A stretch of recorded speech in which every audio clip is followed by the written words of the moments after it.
Hidden away in the rich part of town is my cafe.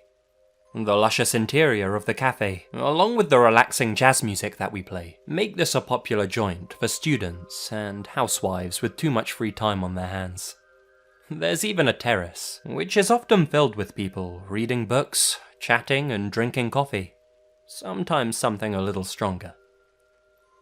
It was November, and a trio of young girls entered the cafe. They'd been allowed to leave school early due to finishing their midterm exams that day. They were complaining about how they went. "Well, this is shit. Jesus, I'm gonna have to repeat a year." "Oh, come on, you couldn't have done that badly. I've never heard of a student repeating a year at 14. A fresh batch of squabbling ignited, fueled by the stress of exams and the annoying air of confidence one of the girls was giving off. She was obviously the smarter of the bunch. The nattering subsided after 10 minutes, and eventually the girls settled on a new topic of conversation, namely what schools they were planning to progress to. In the Japanese schooling system, high schools are commonly split between Chugaku, which is lower secondary, and Kou, upper secondary. What Kou you attend can greatly affect your chances of getting into a good university. Still eavesdropping in on their conversation, the two, less gifted students started teasing the smarter one, telling her how the best school in the district, the one she would likely be going to, was haunted. The rumor was a famous one. Apparently, after a student committed suicide at the school, other pupils started to die horrible deaths on the school premises. Witnesses often swore that they saw the dead student at the scene of the crimes. What a load of shit. It wasn't uncommon that people claim places where suicides occurred were haunted. In fact, in Japan, you can find an apartment at a comparatively cheaper price if misfortunes occurred there. Losing interest, I was about to turn away and tend to my duties, when I heard a shout. "Now wait just a minute," the voice said. Turning towards its source, I realized it was one of the ladies sitting on the opposite end of the cafe. The woman left her book on the table and walked over to the three young girls. Sitting down with a grunt, she scratched at her long dark hair rigorously. For that brief interval, everything in the cafe seemed to revolve around this little strange woman in a red dress. Then she opened her mouth to speak. "I am sick and tired of all of these lies about my old school being haunted. If you three would be so kind as to stop spreading such idiotic rumors, I'd be more than happy to tell you what actually happened there." I couldn't help but listen in to this whole story from behind my counter. I was just as interested in finding out the truth behind the rumors as these three young girls. The story itself wasn't about this quirky woman in the red dress though. It was about another girl that she knew at the school called Akatsuki. For the purposes of this video, I'll retell the story I overheard from Akatsuki's perspective.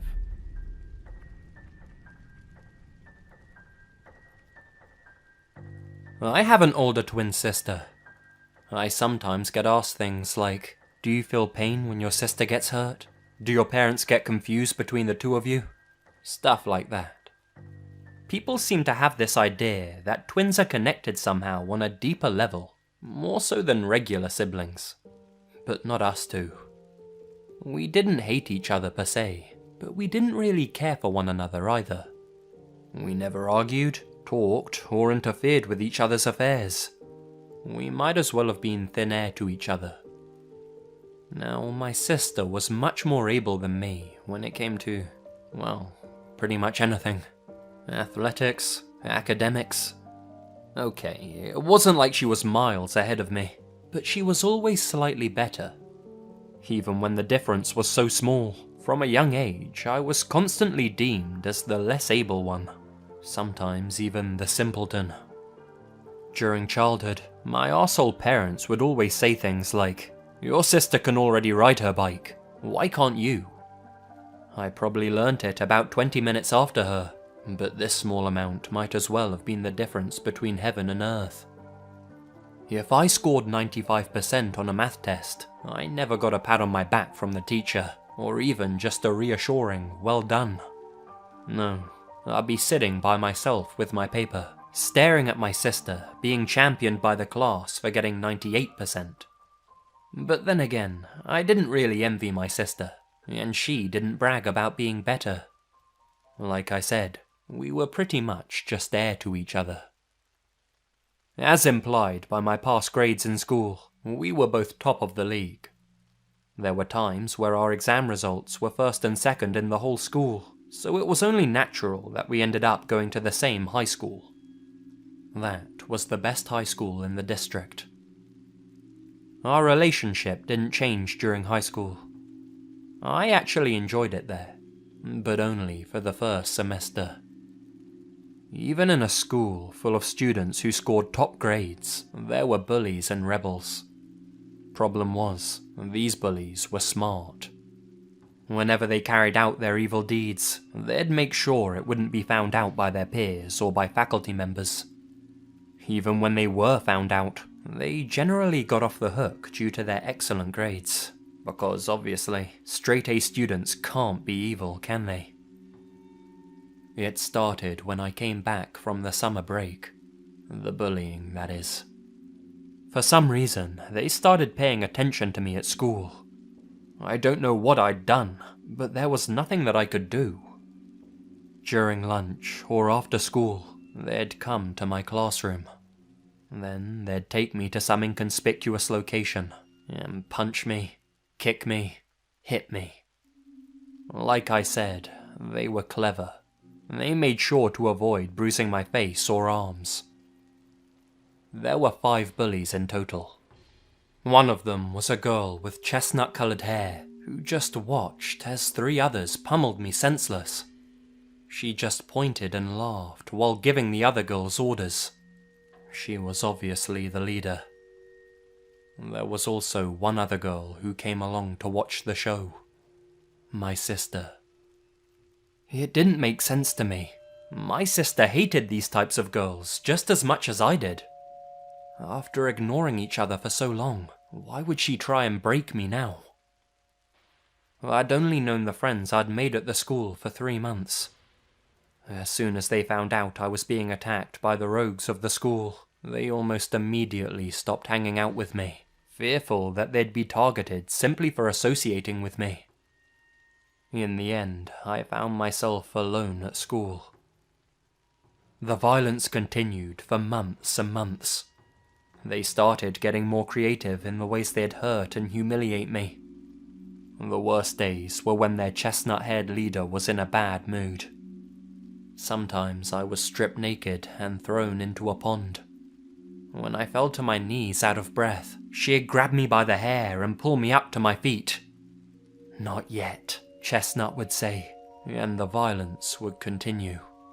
All the while, my sister would be staring at me coldly, without a flicker of emotion on her face. It was as if she was staring at a rat or a cockroach. I couldn't tell what she was thinking. I thought about telling my parents, but they already had plenty to worry about with their work. Besides, they'd almost certainly take the side of their favoured daughter.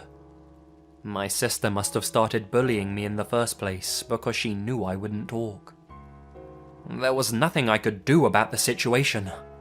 If I told my teachers, there was a chance the bullying would just get worse. It was possible the teacher would think I was lying, particularly considering that the bullies were perfect students during lessons. There was absolutely nothing that I could do. Every day when I got home, I'd desperately try and clean the bloodstains off my shirt before my parents came home. I sobbed as I furiously rubbed my shirt. What had I done to deserve this? One time, while I was scrubbing, I heard my sister coming up the stairs. She must have got back from her part-time job early.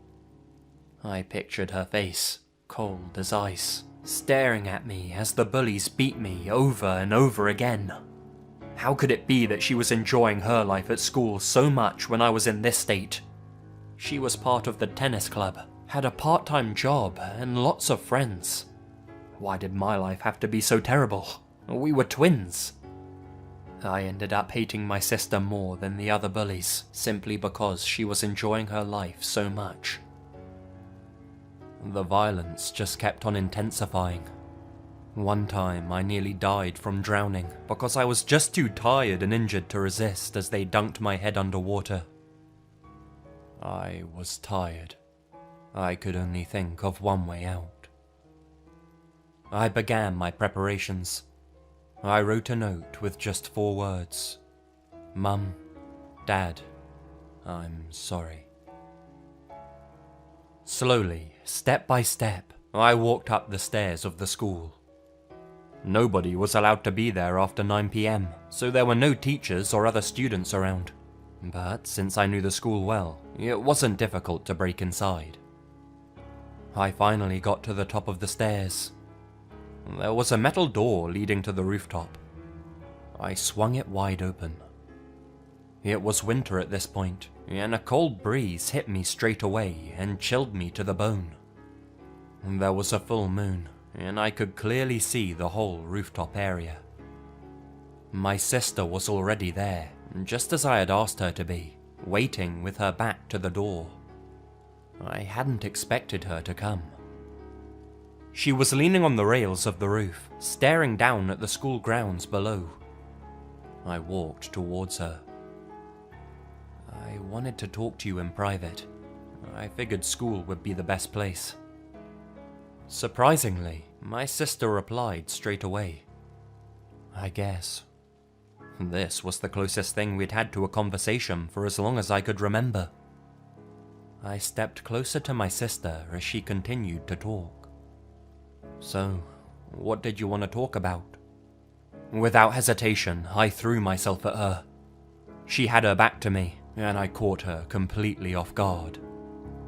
My sister flew into midair and fell downwards off the roof, down and out of sight. After seeing the suicide note that I'd placed in my sister's room, nobody suspected foul play. My sister hardly ever spoke to anyone, hardly ever laughed. It seemed perfectly plausible that she had been depressed and taken her own life. That was the beauty of my plan. Maybe with my sister gone, the 4 other bitches who'd been making my life hell would now lose interest in tormenting me. If that happened, I'd finally be able to get on with my life, go back to being a normal student again. From the time of my sister's death and her funeral, it had already been a few weeks. Feeling nervous, I stepped back into my classroom. All of my classmates ignored me, except for one girl, the leader of the bullies, the girl with chestnut hair. She smiled and winked at me. "Hey, are you alright?" she asked. I was taken aback by this display of compassion from her. Although my heart was now beating faster than it ever had, I made sure not to show it. I remained expressionless. I'm fine. It's not like I cared about her. Even though I said this, I had been feeling extremely remorseful. Yes, we were like air to each other, but she had been my twin sister. The bully nodded and smiled again. Hey, that's great. So you're gonna find a part-time job now, I guess. That was strange. Why was she talking about a part-time job all of a sudden? I couldn't hide my surprise, and she laughed when she saw my confusion. What? Did you think we'd take pity on you? If you want us to stop, you're gonna have to make a contract, just like your sister did. What the hell was she talking about? The bully looked genuinely surprised that I didn't know what she meant, that my sister had never told me what she had done. She really never told you, huh? We were bullying your sister at the start. Had nothing to do with you. We only stopped fucking with her because she agreed to pay us off. Told her we'd find a new victim instead. Oh, I still remember her face when we said we'd picked you. She told me how much I'd have to pay her and her lackeys to stop this torment. Then she patted me on the shoulder and, with another wink, said, "Good luck from today. We've already found a new target instead of you, provided you pay us on time, that is." Now I understood everything. Why the girls had started to bully me when I hadn't even met them before.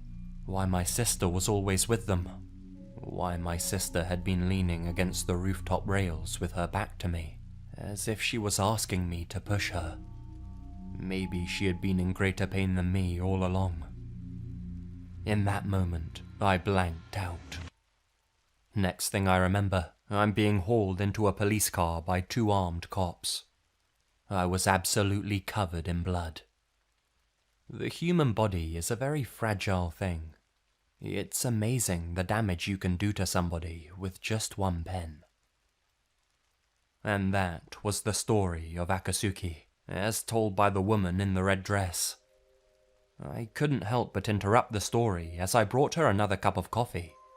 How did she know all of this?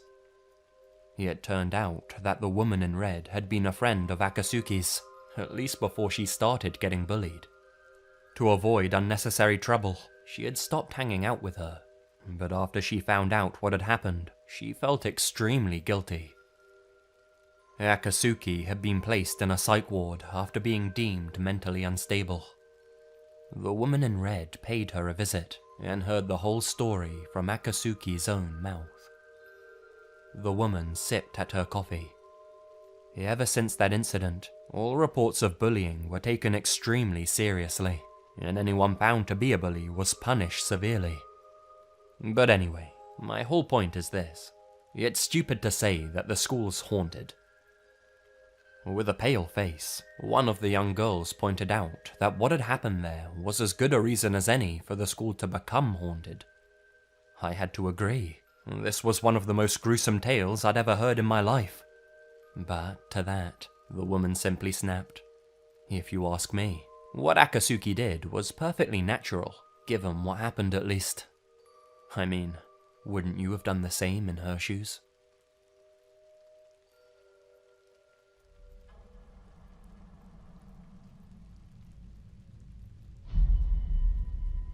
On the way back from work, I would always pass by this creepy apartment complex. No one had been living there for years, and there were plans for the building to be demolished in a couple of months. This abandoned apartment was a hotspot for people who wanted to commit suicide. It was an isolated place with few houses nearby, and the building was high enough for the fall to be lethal. Word on the street was that this place was haunted. Us Japanese have always been a superstitious bunch, especially when it comes to suicide sites. We have more than our fair share.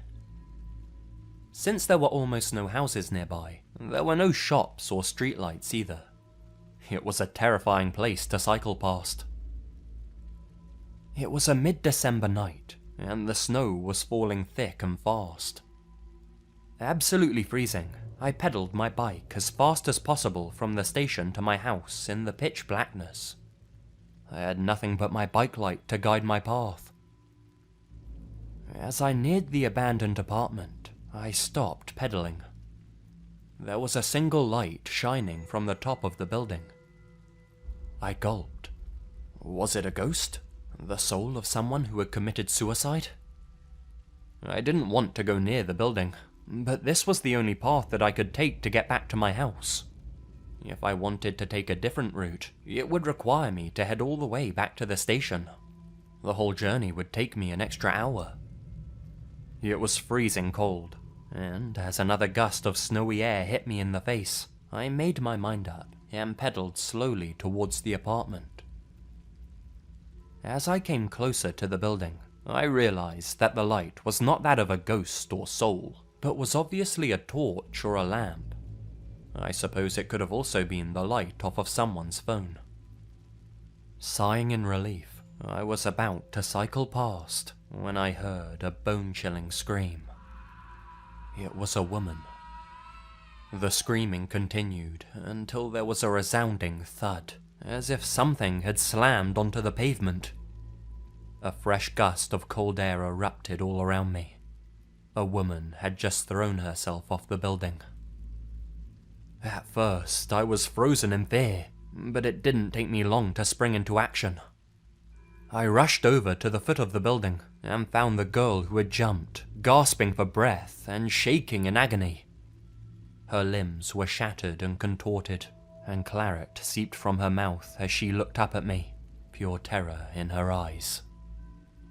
The blood-stained snow around her cushioned her landing, so the fall hadn't killed her instantly like she planned.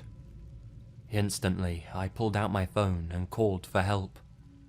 I thought it was futile at the time. This girl was going to die in the next few minutes without proper medical assistance.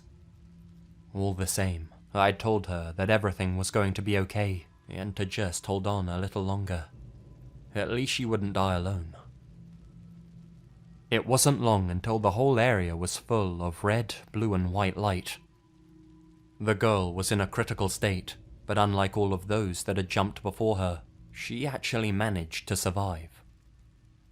This whole ordeal was easily the scariest moment of my entire life, but not because of the girl, and not because I was so sure she was going to die. You see, as I knelt by the girl's side, freezing in the snow, waiting for the ambulance to arrive, I realized that she wasn't staring up at me, but was looking just past me, up at the apartment building. Several of the apartment's lights were now on. In the windows were people staring down at us. The complex seemed to be filled with light, sound and movement just before the ambulance arrived. Both she and I saw them, their bloody, emaciated faces inviting her in. The building's gone now, but I still take a different route home from work.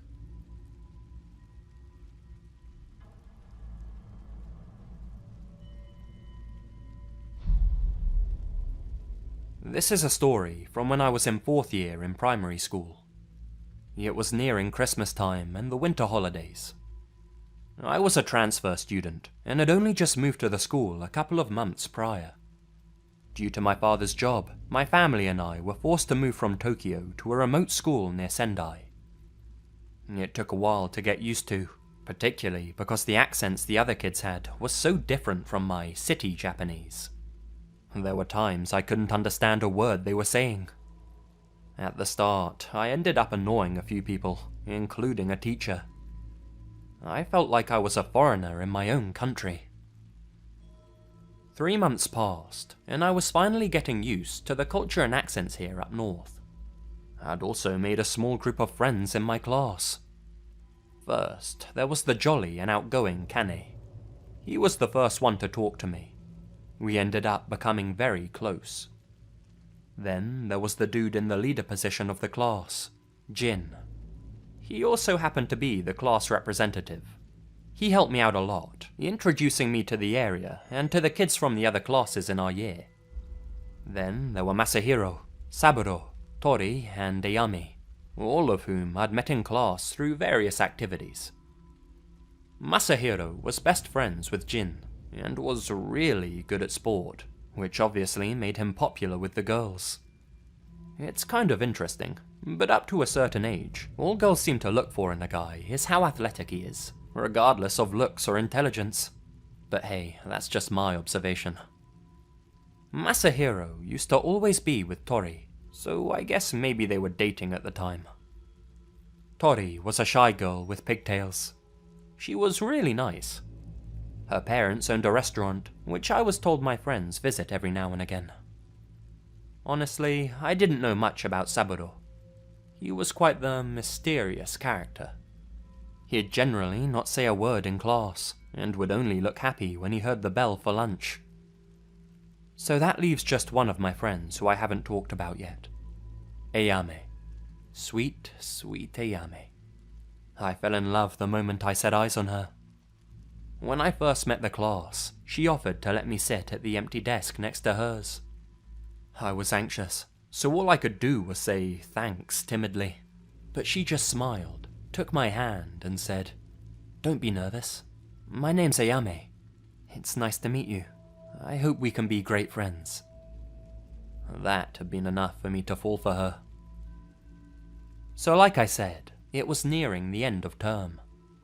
We were only a week away from the winter holidays, and it was snowing heavily outside. Naturally, everyone at school was super excited. But it was at this festive time that one kid in our class played a truly messed up prank, if you can even call it a prank.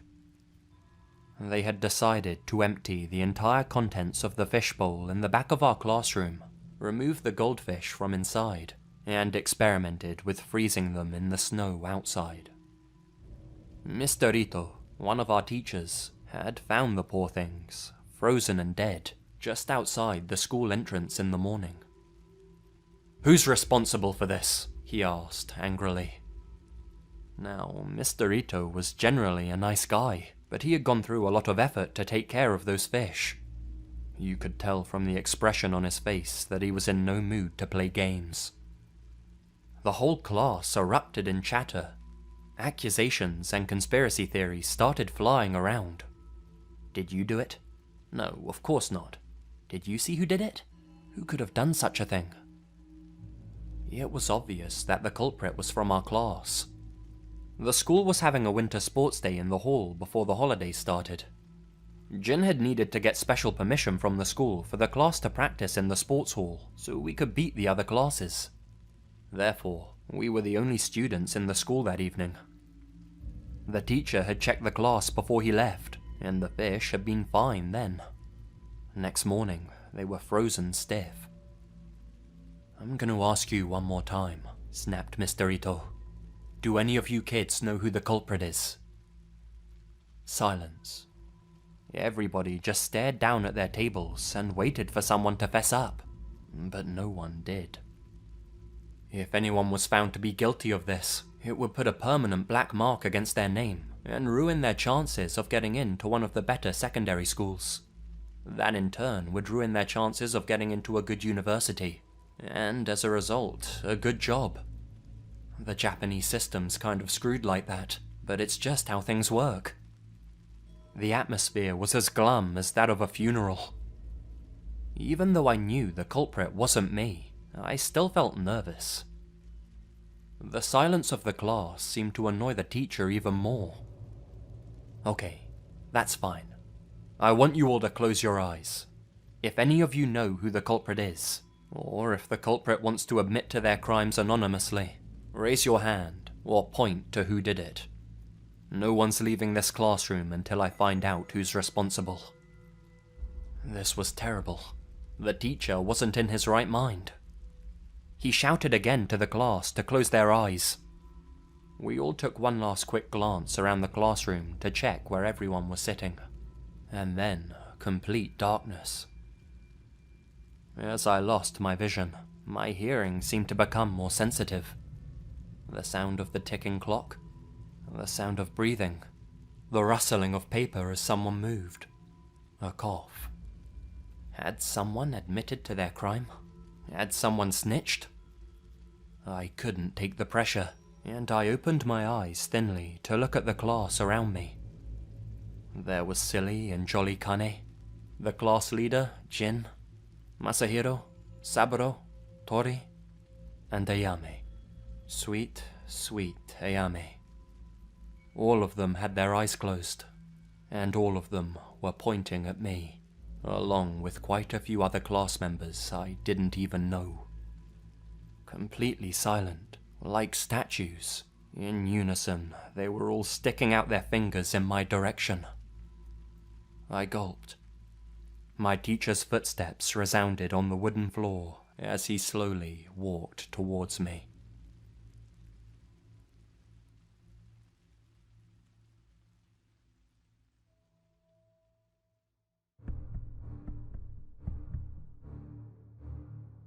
Hey guys, Lazy here, and thank you very much for listening. Well, who doesn't love a few good 2chan stories to get you in that holiday spirit, am I right? Special thanks to my friend Phantasmal Wretched for translating these stories from Japanese into English. Make sure to check out his channel for some more spooky content. He specializes in translated horror stories, so you're bound to find something unique if nothing else. As always, be sure to smash that like button or I'll smash you. And I'll be back with some more videos for you guys very, very soon. Until then, Lazy Legion, you will stay spooky. And remember, the best things happen in the dark.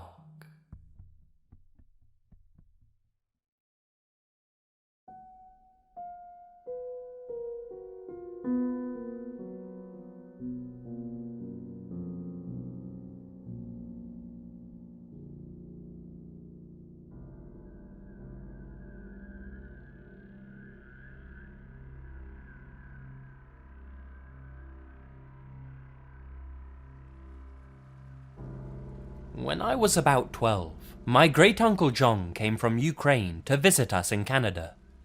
He had a lot of stories, but this was the one that stood out. In the late 1960s, John was travelling by train from his village to another to visit family. He had to change trains at one point, and was dropped off at what amounted to a platform in a hut in the middle of nowhere. There was no one else at the station, and other than a dirt road that led off into the surrounding woods, there was nothing there. He waited for some time, but no train came. It was winter, and getting colder and darker, and just about the time he started worrying about having a place to stay and some food to eat, an old woman appeared out of the twilight. She asked if he was waiting for such and such a train, and when he said he was, she said it wouldn't be along until the following day.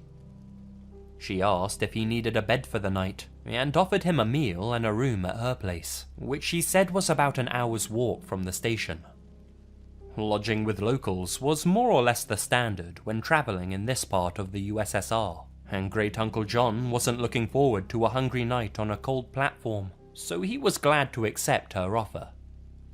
He took his suitcase, and they set off together down the dark road into the forest. It was more than an hour away, more like 2, and by the time they arrived at the woman's small 2-story house, John was tired and hungry. They went inside, and the woman lit some oil lamps and warmed some borscht for them. It was the first time John was able to see the woman clearly, and he was a bit startled to realize that the old woman was actually a man. Not wanting to pry, and too tired to care, John finished his soup and asked where he would be sleeping. She led him up the stairs to a tiny room with a window that contained a single bed and nothing else. He thanked her, they said goodnight, and she closed the door. Then she locked it, leaving him in the dark. Somewhat creeped out by this, John called to her, but she didn't answer, and he heard nothing. Figuring he would deal with it in the morning, and that she had probably done it by mistake, John set his suitcase down and laid on the bed, deciding to make the best of it and get some sleep. Before he could fall asleep though, he felt the urge to pee, and got out of bed, hoping to find a chamber pot or something he could pee in. He got onto his hands and knees, and began to feel under the bed in the darkness, thinking that's where the pot would be if there was one. Instead, he found a body. Great-Uncle John went right to the window to see if he could exit the room that way. It was nailed shut. He knew that if he remained in the room, he was probably a dead man.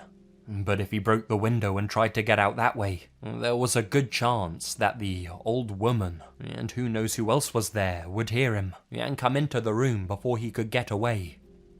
So he did the only thing he could do. He pulled the body from under the bed, heaved it onto the mattress, and covered it with the blanket. Then he got under the bed and waited. Sure enough, about an hour later, he heard footsteps coming slowly up the stairs, and then towards the room. The lock clicked, and the knob turned slowly. In the gloom, John saw someone move towards the bed. He heard several terrific and sickening thuds. The person had bashed the body on the bed with a large crowbar, which they had then dropped on the floor right in front of John. There was silence. Then the person went out of the room, and the door was shut again. The footsteps went down the stairs, and then, once more, silence. John moved out from under the bed, took the crowbar, and was able to slowly pry the window open.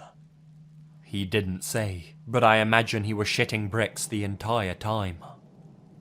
When the window was up, he threw his suitcase out, then dove through himself, not caring what was below him, only worried about what was behind. He landed without too much injury, and began to run into a field behind the house, towards some lights in the far distance. It turned out to be a highway with some military and transport trucks on it, and John was able to get a ride to another village where he could catch a train. He didn't bother reporting what happened to the authorities, since at that time in the USSR, there was a distinct chance he would be the one who got into trouble. He just thanked God that he escaped, and decided that the next time he travelled to visit relatives, he'd take another way.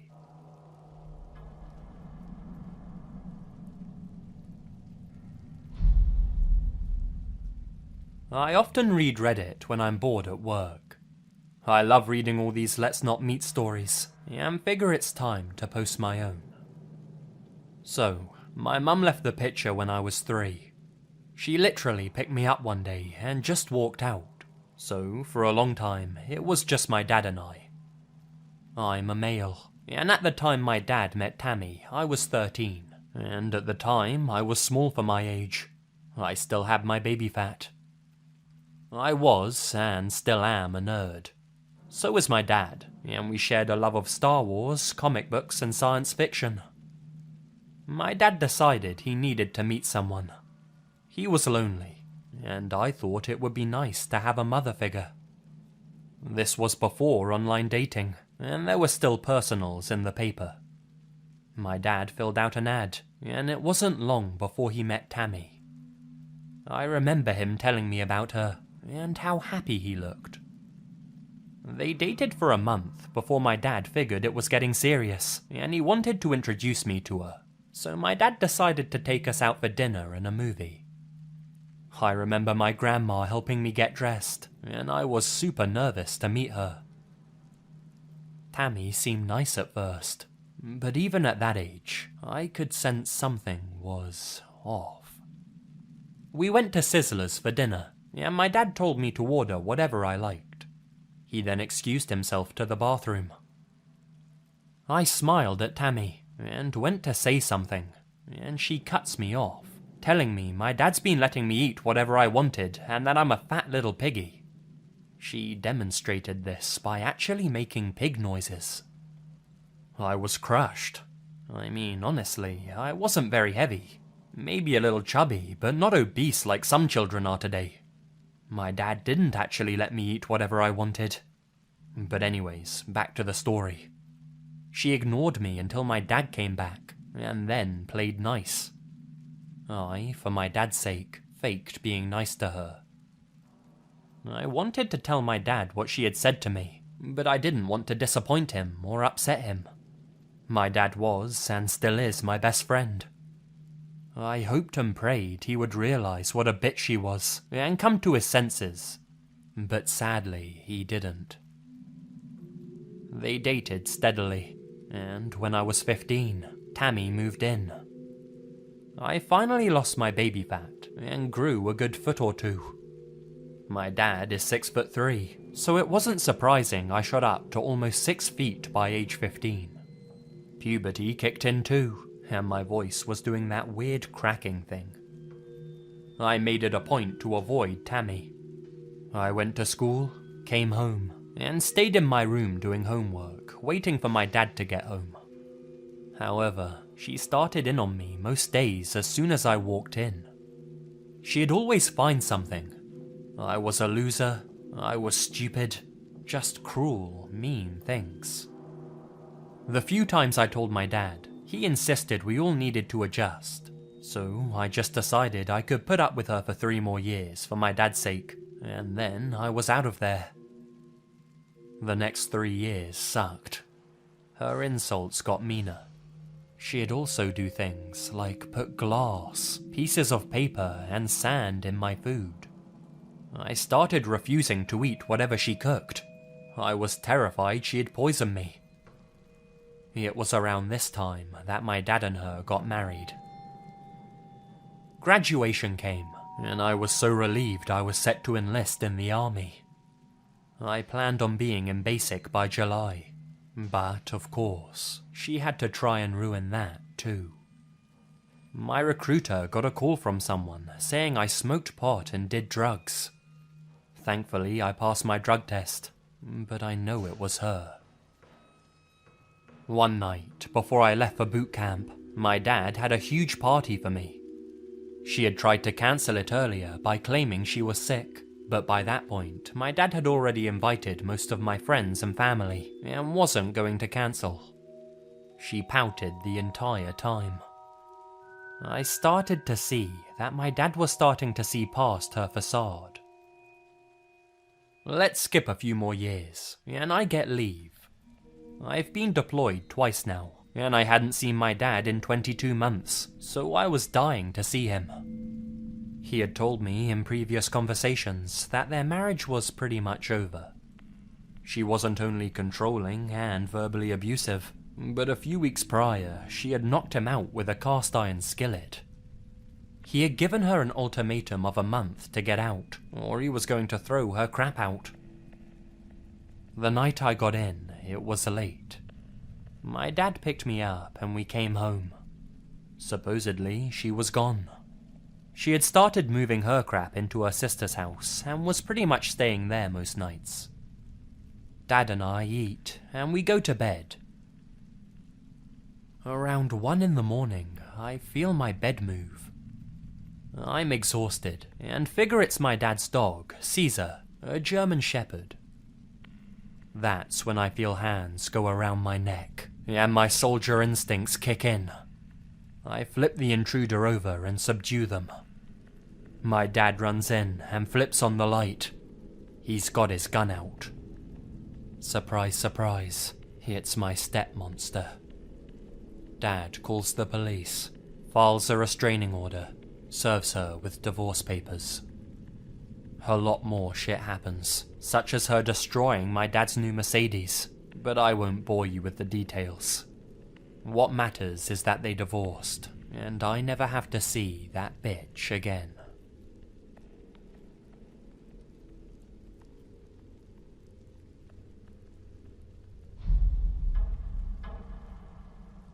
So I'm a male nurse at a large hospital in San Francisco. I work in the ER, and as is custom Thanksgiving night, it was very busy. Now, my wife is also a nurse at the same hospital. She works in labor and delivery. Between babies being born left and right, and the people coming into the ER, we hadn't had a chance to take a break together as we try to do every shift. So, when she called me, I figured it was to say she wanted to meet up for a bite to eat in the cafeteria. When I answered, I heard in the background a male voice screaming profanities, and my wife, who's fluent in Spanish, trying to calm this guy down. She told me their pager wasn't working, and they needed security stat. I quickly hung up and called for security, told my fellow nurses what was going on, and ran for labor and delivery, worried sick about my wife. I ran almost square smack dab into this visibly angry man. He wasn't huge, but he definitely worked out, and not at the gym. He was covered in prison tattoos, and he was obviously a gangbanger. I work out regularly, but I knew this guy could kick my ass. He looked at me, gave me this sick grin, and started heading towards me, spouting off in Spanish. I don't speak fluent Spanish, but what I could understand scared the shit out of me.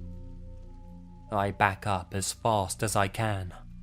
I start buzzing the door to the ER frantically for them to let me in. This guy's literally a foot away from me when the door opens and I'm pulled into safety by a doctor. Gangbanger punches the door a few times, makes a dragging sign across his throat while grinning at both of us. Next thing I know, the police rush into the corridor he's in, and it takes 2 security officers and 2 cops to subdue this dude. I finally make it to my wife, who, thankfully, was shaken up but unhurt. She explained to me what happened. A young girl of only 14 came in. She had a high fever, was vomiting, and had a distended belly. The banger claimed that he was her brother, and that they needed to cut her open to get the baby out. They did an ultrasound, and to their horror, they realized she wasn't pregnant, but had bags of drugs in her stomach. It's very common for drug mules to bring over young women from Mexico carrying drugs that way.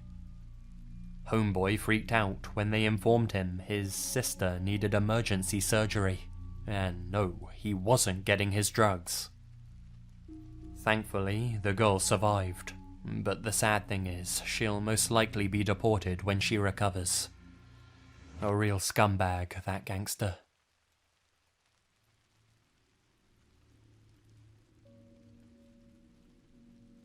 So I'm really freaked out right now. I'm in my late 30s, and I live in a home with my brother, who works in personal security, and my fiancé as well. I always feel really safe, because my brother is home at nights, and he's armed to the teeth, and we also have a pit bull who is very protective of us. So my brother recently took a temporary high-clearance security job in Arizona, and he's being put up in a hotel out there. Before he left, he showed my fiancé and I how to properly operate one of his guns, just in case. We live in one of the safest towns in America. Nothing bad hardly happens here. It's like Mayberry. But with all of this recent clown bullshit and the increase of drugs, it's better to be safe than sorry. So this begins 2 nights ago. My fiancé goes to bed early because he has to be up at 5 o'clock most mornings for work. We're in bed, me, him and the dog, and I have my headphones on, and I'm watching something on my tablet. I snore really bad, so my fiancé wears earplugs. Around 11:30, my dog jolts out of a sound sleep and starts growling. She goes over to the window in our bedroom and starts growling even louder, so I get up to check. I look outside, and there's a man staring at me. He's skinny and old, grizzled grey hair, unkempt beard, vacant eyes. He looks at me and smiles, and I about lost it. Now my dog's straight up foaming at the mouth and barking. This finally wakes up my fiancé, and he comes over to see what's going on. The man sees I'm not alone and takes off. We called the cops, and they show up and start looking around. They find the guy's backpack. He has a notebook with my name and address in it, and a diagram of my freaking house. They find beef jerky, sleeping pills, presumably for my dog, scissors, twine, electrical tape, condoms, and a rusted knife. They told me they'd be on the lookout for him. We installed cameras all over the house, and my brother cut his work trip short until they catch the guy. But today, I started getting hang-ups from an unknown caller, and I'm freaking out even more.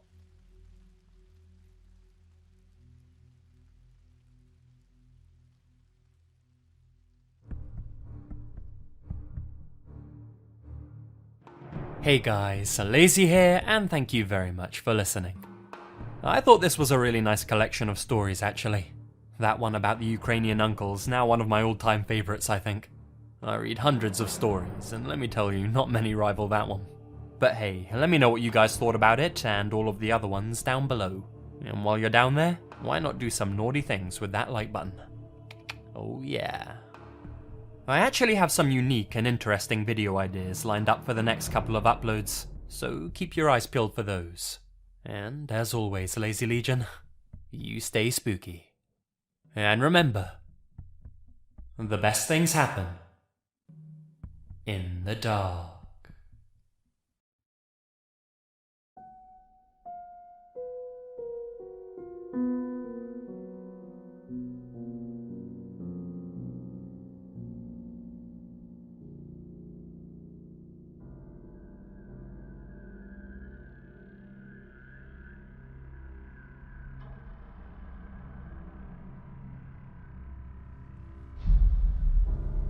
As a half Navajo and Hopi, I've had my share of experiences on and off the Navajo and Hopi reservation.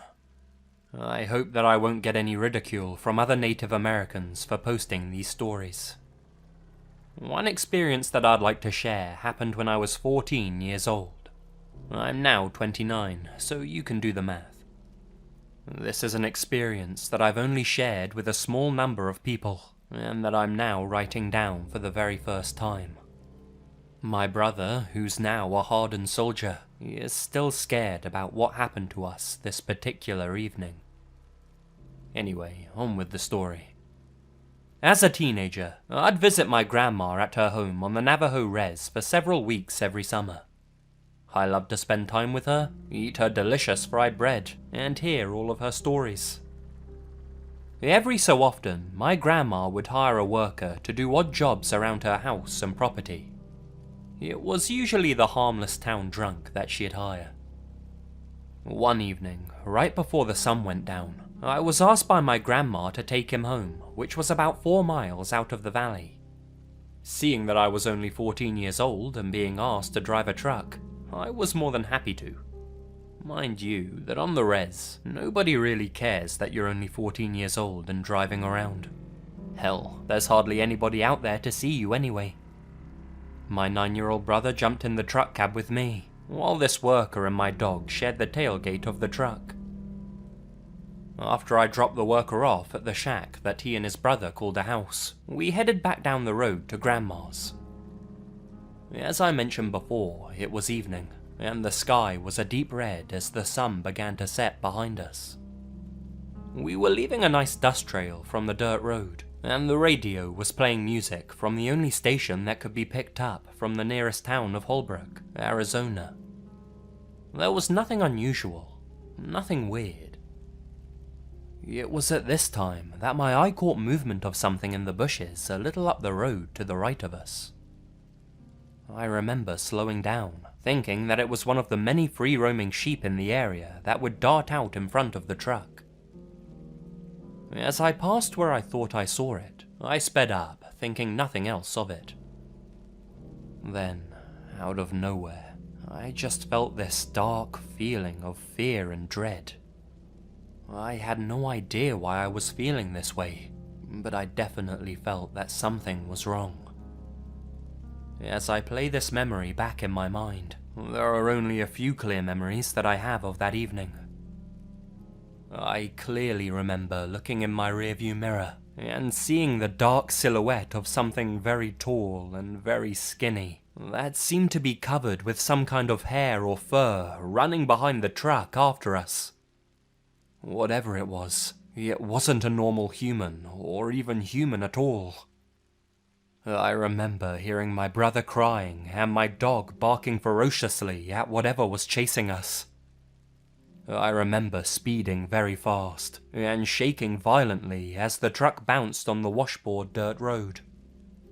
I distinctly remember that this thing was getting closer as my brother cried, "It's coming up on your side." I remember being scared as hell and thinking that I didn't want to die. At the moment that I thought would be our last, I remember speeding around a bend in the road and seeing a car coming towards us in the opposite direction.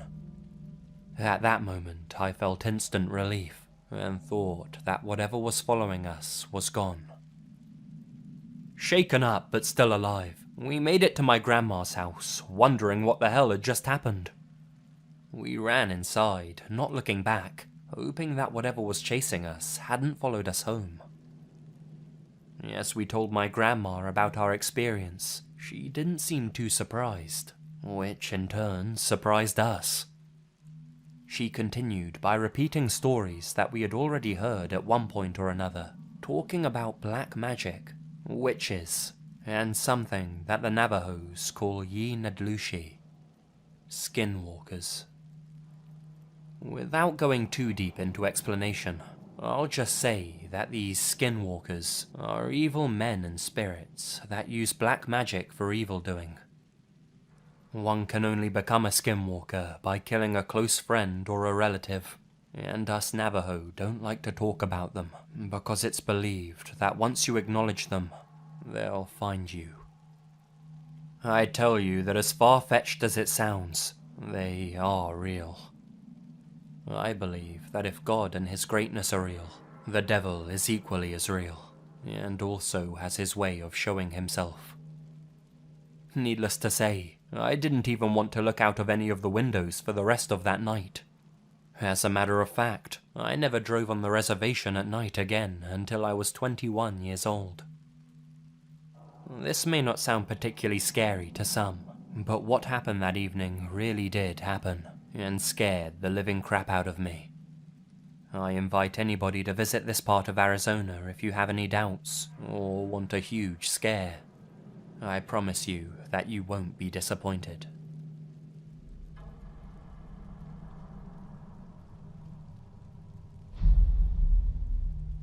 This is my parents' story, and it took place in Colorado many years ago, back before I was even born. They're both natives, and have always been a very superstitious pair. That might just have saved their lives that night. They were traveling along $1 Million Highway through Red Mountain Pass after a long road trip. It was around 2 or 3 a.m., and my dad was behind the wheel while my mum slept in the passenger seat. They both knew the road well, and Dad was driving cautiously. The road is notoriously dangerous for its lack of guardrails and sheer steep drops over the edge. At one point, Dad nudges my mum awake. There's something not quite right about the road up ahead. After letting her eyes adjust for a moment, she too could see that the road ahead was different than usual.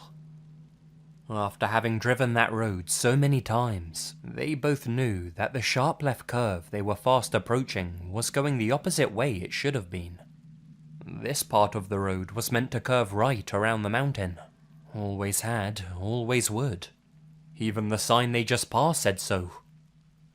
Neither of them knew what to say as they approached the bend in the road. They both rubbed their eyes, but they're not seeing things. The road really is turning left, not right. But that was impossible.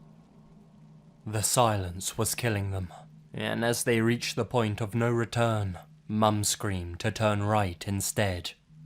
She needn't have bothered, as Dad was already spinning the wheel in that direction, knowing that was how the road was supposed to go. As he turned, the actual road seemed to appear before them, just how it had always been. The road that turned left was now just gone, as if it had never been there to begin with, and all that was left in its place was a sheer drop. Had they followed the illusionary road they both saw, they would have plunged over the side of the mountain. Dad maintains that this was some sort of trickster trying to force them off the side of the cliff and into an early grave.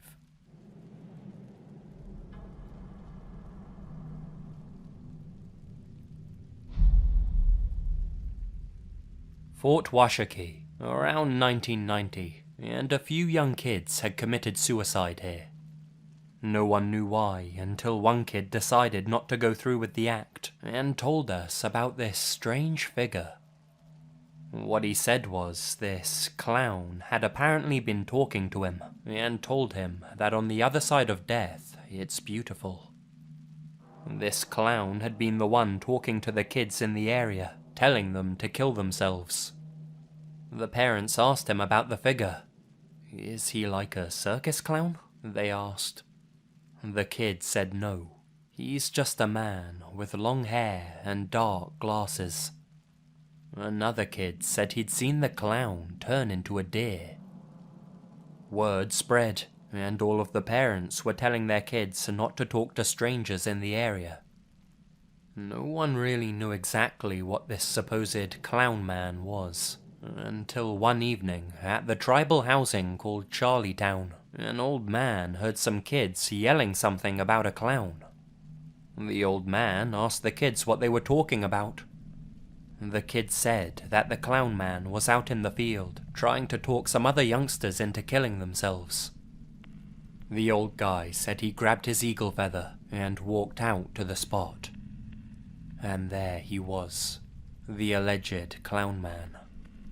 He said this man had on nice clothes, and had long, straight, dark hair, and wore dark glasses just like that kid had said.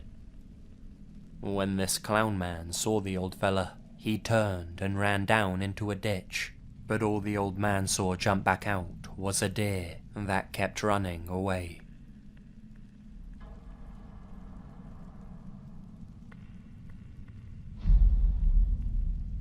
I'm searching for answers about something that happened to me this morning. I've posted this in several other forums I've found on Google.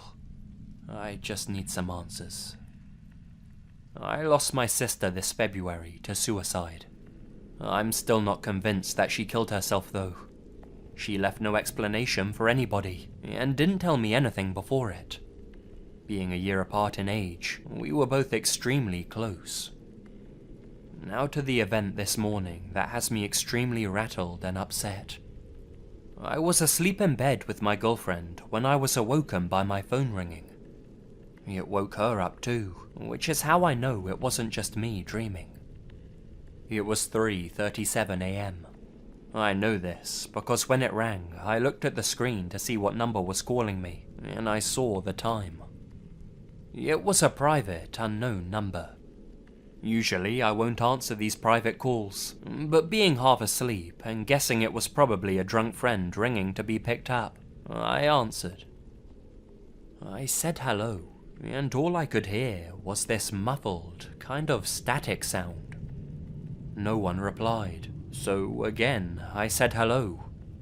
Again, no response.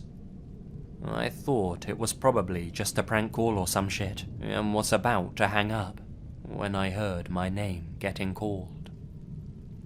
Paul. It was clear as day, and sounded 100% like my sister. I kinda froze, and in a panic, I said her name a few times, pretty much pleading it to be her. Then, all I heard was, "I'm sorry, I love you, please, help me." That last bit is what has me really shaken. Please help me. I asked where she was, and then heard this really, really loud screeching sound, and it just went back to the dial tone. When I hung up, I turned to my girlfriend. She asked why I was saying my sister's name, and it's then that I had a complete meltdown and cried harder than I ever have. I didn't go back to sleep. I just sat up with my phone in my hand, waiting. I need advice. What can I do? Should I tell my family what happened? As for the calls, I haven't received another one. I'm going to see a medium. I saw a psychic, but nothing really came of it. Also, a couple of people have suggested a Ouija board. I'm not sure about that one though, as I've heard some really bad stories regarding them. I'm just so confused and upset and scared right now. I just need answers to what happened.